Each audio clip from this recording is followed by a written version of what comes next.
So ఓవరాల్గా తెలంగాణ రాష్ట్రంలో sum up చేస్తూ తెలంగాణ రాష్ట్రంలో ఇప్పుడు అంతా బీసీ బీసీ బీసీ అంటున్నారు, అన్ని పార్టీలు బీసీని జపం చేస్తున్నాయి. మీరు బీసీలు అంటూ ఉంటారు కానీ మీ అంతిమ లక్ష్యం దళిత జాతి ఉద్ధరణ అనేది మీ అండర్ కరెంట్. బహుజనలో దళితులు ఉంటారు. మీరు ఇప్పుడు బీసీ సీఎం చేస్తామని ఒక పార్టీ, భారతీయ జనతా పార్టీ మొన్నటిదాకా బీసీలు 42% రిజర్వేషన్లు ఇచ్చామని కాంగ్రెస్ పార్టీ, రేపు భవిష్యత్తులో కూడా బీసీ ముఖ్యమంత్రి చేస్తామని అంటున్నారు. ఇక్కడేమో బీఆర్ఎస్ గతంలో బీసీలు కాదు దళితులకి సీఎం చేస్తామని వదిలేసిన పార్టీ.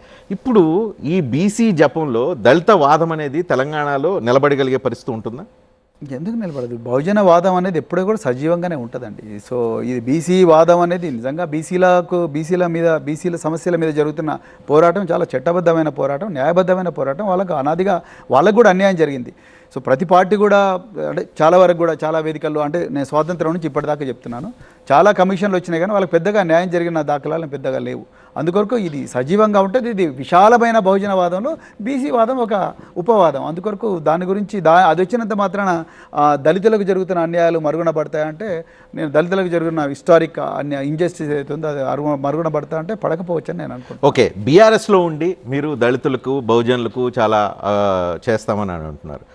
మీరు ఏదొక అధికారంలో ఏదొక పదవి దక్కితేనో లేదు, అధికారంలోకి వచ్చిన తర్వాత మాత్రమే సమాజంలో సమూలమైన మార్పులు తీసుకురావడానికి ఒక అవకాశం దొరుకుతుంది. ఒక చిన్న పాలసీ ద్వారా ఆ సమాజంలో సమూలమైన మార్పులు తీసుకురావచ్చు. మీరా ఇప్పుడు ఏదో ఒక పార్టీలో ఏదో ఒక నీడలో ఏదో రకంగా ఉంటే చాలు అనుకుంటున్నారు. మీరు భవిష్యత్తులో మీ దగ్గర నుంచి ఆశించవచ్చా? బహుజనులు ప్రవీణ్ కుమార్ ద్వారా మాకు న్యాయం జరుగుద్ది, న్యాయం చేపిస్తాడు, మా బహుజనుల్లో మార్పుకు తీసుకురాగలుగుతాడు అని చెప్పి నమ్మకం పెట్టుకుని ఉండొచ్చు. కేసీఆర్ గారు తెలంగాణ కోసం అన్ని త్యాగాలకు సిద్ధపడి ఏ విధంగా అయితే పోరాడి తెలంగాణ తీసుకొచ్చారో, ప్రవీణ్ కుమార్ కూడా మీరంటున్న ఈ బహుజన వర్గాలు ఏవైతే ఉన్నాయో ఆ బహుజన వర్గాల కోసం అంతే కట్టుబడి ఉన్నాడు. ప్రవీణ్ కుమార్ అంకిత భావాన్ని శంకించాల్సిన అవసరం లేదు.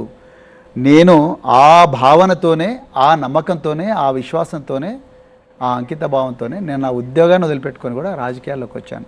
రేపు కేసీఆర్ గారు మళ్ళీ ముఖ్యమంత్రి అయిన తర్వాత, బీఆర్ఎస్ పార్టీ అధికారంలోకి వచ్చిన తర్వాత కూడా ఈ వర్గాల అభ్యున్నతి కోసం చరిత్రలో ఎన్నలేని విధంగా గొప్పగా నేను పనిచేయడానికి, ఈ వర్గాలకు న్యాయం చేయడం కోసం నేను సిద్ధంగా ఉన్నాను.